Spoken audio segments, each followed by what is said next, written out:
Yo, what's up dude, ketemu lagi dan kita di sini masih di Indo James Crypto Channel. Hari ini di tanggal 23 ya, di bulan 6 2024 guys. Dan seperti biasa kita langsung saja melihat bagaimana update dari perkembangan kripto hari ini ya. Seperti yang terlihat dari data coin market cap di sini ada kenaikan meskipun tipis banget ya. Dan begitu juga untuk Fear and Greed Index masih belum ada perubahan yang signifikan yang mengindikasikan ya bahwa market khususnya untuk Bitcoin ini masih sideways guys. Dan tentu saja semua ini adalah efek kontribusi dari Bitcoin dan juga teman-teman nongkrongnya di sini ya. Kalau kita lihat dalam waktu 24 jam ke belakang ini untuk Bitcoin mengalami stagnan atau mungkin sideways ya. Terlihat di sini perubahannya di 0,% aja, dan juga Ethereum sama ya, tidak ada perubahan yang signifikan. Begitu juga untuk BNB, Solana dan beberapa altcoin yang lain tampaknya memang tidak terlalu ada perubahan yang signifikan, dan meskipun lumayan menghijau semua ya, tapi bisa dibilang market stagnan ya. Oke. Dan untuk perkembangan terbaru dari pergerakan harga Bitcoin untuk time frame weekly tidak jauh berbeda seperti halnya kemarin ya, masih bertahan di area MA20 untuk time frame weekly-nya, dan kita tunggu aja nanti untuk close candle di weekly sekarang seperti apa, apakah akan naik atau justru akan turun lagi ya, yang nanti kita bisa jadikan sebagai indikasi untuk memprediksi kira-kira mau dibawa kemana ya untuk Bitcoin selanjutnya guys. Oke. Dan seperti biasa kita sudah mengumpulkan beberapa informasi yang cukup menarik. Yang pertama kita lansir dari EMB Crypto ya, diinformasikan seperti yang terlihat ya, memang market ini masih belum ada pergerakan yang signifikan, karena kalau kita lihat di sini sekitar 6 hari untuk arus keluar ya dari ETF Bitcoin ini memang masih terus terjadi guys, dimana untuk BlackRock dan juga Fidelity ini juga mengalami arus keluar yang cukup lumayan. Nah, di sini diinformasikan ya bahwa untuk data dari Fairsight Investor mengungkapkan bahwa untuk ETF Bitcoin mencatat arus keluar selama 6 hari berturut-turut dari tanggal 13 hingga 21 Juni ya. Ini tidak termasuk pada 19 Juni kemarin.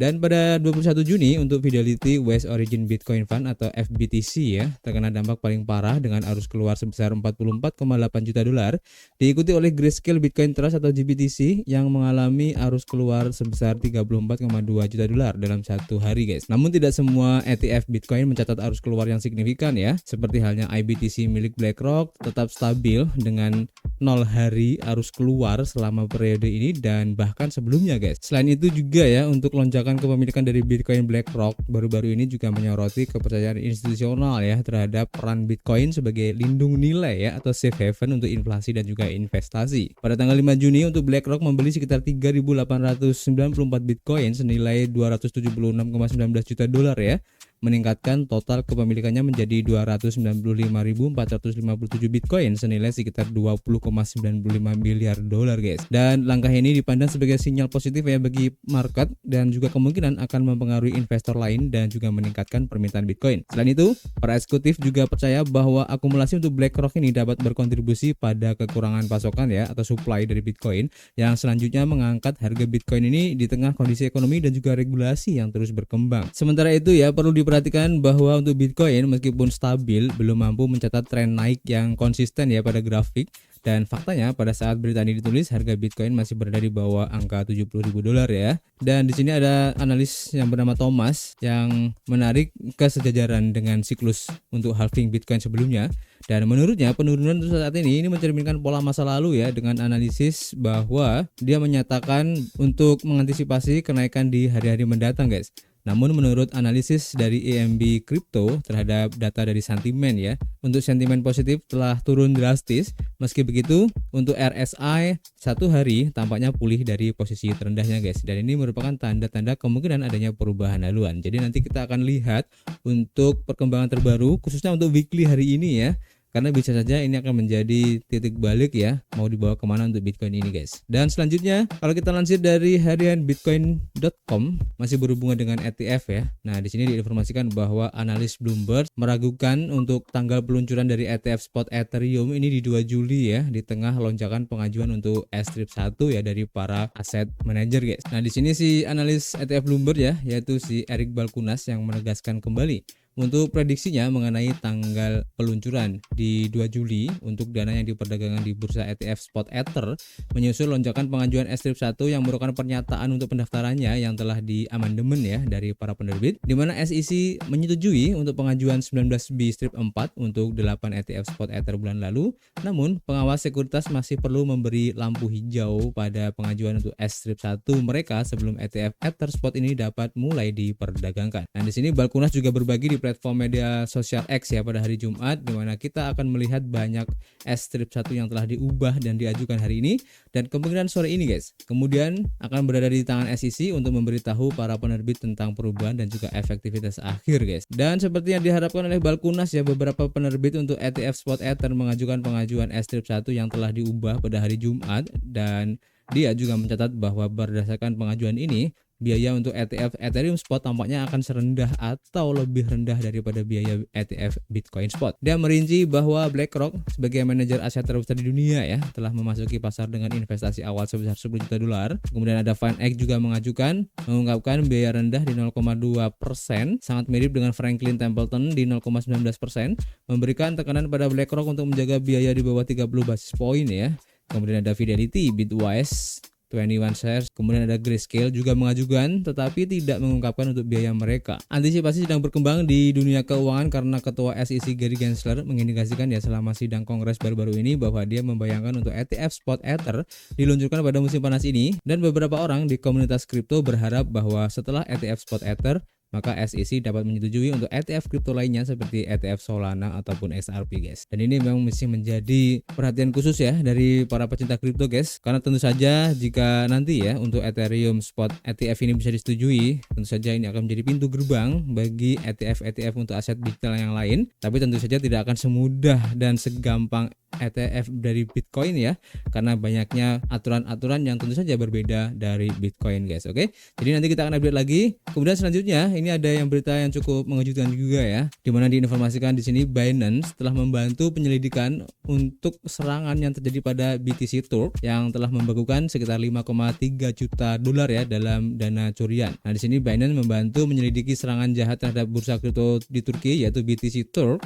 Menurut CEO dari Binance, si Richard Teng, BTC Turk dengan lebih dari 5 juta pengguna menurut situs webnya menyatakan bahwa serangan tersebut terutama memengaruhi kepemilikan di hot wallet ya, yang merupakan dompet kripto berbasis perangkat lunak yang terhubung ke internet. Dan hot wallet ini meskipun lebih efisien untuk transaksi yang sering dilakukan, tapi lebih rentan terhadap peretas jahat dibandingkan dengan cold storage offline. Sementara itu, Richard Teng juga menginformasikan kepada 299.800 pengikut X-nya bahwa Binance akan memberikan informasi terbaru setelah tim investigasi menemukan informasi lebih lanjut. Dan di sini untuk CEO dari BTC Turk yaitu si Ozgur Guneri ini belum memberikan komentar publik yang mengenai masalah ini, dan tampaknya masih diselidiki ya bagaimana hal ini terjadi, dan nanti kita akan tunggu untuk informasi resminya. Dan kejadian ini terjadi hanya beberapa hari ya setelah bursa kripto yang berbasis di Swiss yaitu Lique juga menghentikan penarikan dana setelah mengalami eksploitasi pada tanggal 4 Juni kemarin guys. Dan peneliti keamanan blockchain Soma XBT juga menuduh tim berusaha menyembunyikan pelanggaran keamanan dengan menyatakan bahwa @Lique CTX dieksploitasi dan kehilangan aset kripto senilai 19,5 juta dolar, tetapi tim masih berusaha menyembunyikan fakta ini guys. Jadi intinya kita tunggu aja nanti untuk perkembangan selanjutnya, dan ini sangat bagus banget ya apa yang dilakukan oleh Binance yang tentu saja memberikan harapan yang sangat positif ya terhadap para pelanggan ataupun user ya dari BTC Turk ini, dan ini menjadi indikasi yang sangat signifikan sekali ya untuk Binance yang tentu saja membuat Binance ini sebagai salah satu exchange terbesar sekaligus exchange yang sangat peduli terhadap exchange yang lain ya, dan secara tidak langsung ini akan memberikan kepercayaan lebih ya terhadap pengguna Binance itu sendiri untuk menggunakan platformnya guys. Ini keren banget. Kemudian masih berhubungan dengan peretasan ya, seperti yang dilansir dari harian Bain Crypto. Nah, di sini ada platform CoinStats ini juga mengalami peretasan atau hacking ya, dan sekitar 1590 wallet ini telah dibobol guys, dan ada beberapa pengguna yang melaporkan adanya kehilangan dana. Nah, di sini pada tanggal 22 Juni, CoinStats yang merupakan platform pelacakan portofolio kripto yang populer mengumumkan pelanggaran keamanan yang mempengaruhi beberapa pengguna iOS-nya yang menerima pemberitahuan penipuan yang mengklaim adanya reward. Nah, pemberitahuan ini mengarahkan pengguna untuk masuk ke wallet CoinStats di Errors Code yang mengarahkan mereka ke situs web berbahaya. Dan CoinStats mengungkapkan bahwa pelanggaran tersebut secara khusus menargetkan wallet yang dibuat dalam aplikasi mereka, guys. CoinStats dengan cepat menanggapi insiden tersebut dengan mematikan sementara untuk aplikasi untuk mengisolasi pelanggaran, dan mereka melaporkan bahwa serangan tersebut telah dimitigasi dan hanya 1,3% dari semua wallet CoinStats yang terpengaruh, setara dengan 1.590 wallet, guys. Dan CoinStats meyakinkan para pengguna bahwa wallet yang terhubung dan bursa terpusat SEX ini tidak terpengaruh.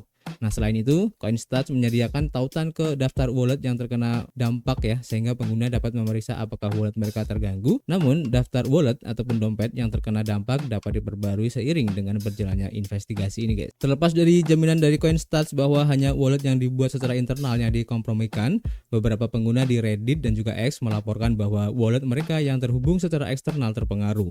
Dan ini termasuk wallet seperti Trust Wallet dan juga Coinbase Wallet, guys. Selain itu, sebuah laporan baru-baru ini ya mengungkapkan bahwa salah satu korban yang paling terpengaruh adalah wallet milik si Blur.it, di mana peretas mencuri sekitar 3.657 token maker ya dengan kodenya MKR senilai sekitar 8,76 juta dolar ya dari wallet tersebut dan menjualnya secara on-chain dengan harga di 2.442 Ethereum. Tindakan ini menyebabkan harga dari token MKR turun hampir 9% ya, dari 2,4 dolar menjadi 2,2 dolar ya. Namun pada saat artikel ini ditulis, harga token maker telah sedikit pulih dan sekarang diperdagangkan pada harga 2,395 dolar, guys. Insiden baru-baru ini juga menekankan kerentanan yang terus berlanjut ya dalam industri kripto, dan menurut laporan dari perusahaan keamanan blockchain PaxShield pada bulan Mei 2024 ada sekitar 30 insiden peretasan kripto, dan insiden kolektif ini menyebabkan kerugian sebesar 574,6 juta dolar dan keuntungan peretas sebesar 385 juta dolar. Laporan tersebut juga menyatakan bahwa angka ini menandai peningkatan sekitar 666% dari bulan April 2024 ini, guys. Dan memang ya, untuk keamanan di kripto ini masih memang sangat rentan sekali ya, jadi wajar aja kalau banyak para investor yang masih skeptis ya dengan dunia kripto, guys. Tapi kita berharap suatu hari nanti akan ada ya regulasi dan juga inovasi-inovasi terbaru ya yang bisa memperkecil adanya peretasan ini, guys. Dan ini cukup menarik karena tidak hanya